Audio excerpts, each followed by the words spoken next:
مسئلہ کشمیر کے حل کے بغیر جنوبی ایشیا میں امن کا قیام ناممکن ہے، ہماری امن کی خواہش کو کمزوری نہ سمجھا جائے۔ وزیر اعظم شہباز شریف نے 2 ٹوک الفاظ میں واضح کر دیا۔ پاسنگ آؤٹ پریڈ کی تقریب سے خطاب میں کہا کہ مسلح افواج قوم کی امنگوں کے مطابق صلاحیتوں کا مظاہرہ کرتی رہے گی، عالمی معاشی بحران سے پاکستانی عوام کو متاثر نہیں ہونے دیں گے، جلد ملک کے معاشی حالات بہتر ہوں گے۔ That our Air Force has always lived up to the Qaed's expectations. The most recent example of PF's professionalism was our befitting and determined response to the Indian aggression in February 2019. Our desire for peace must not be misunderstood.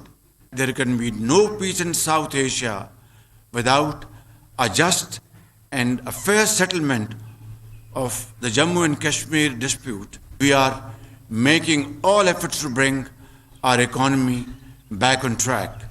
We are on the way to overcome these challenges successfully, inshallah, one day soon. Star News Geo Pakistan के लिए।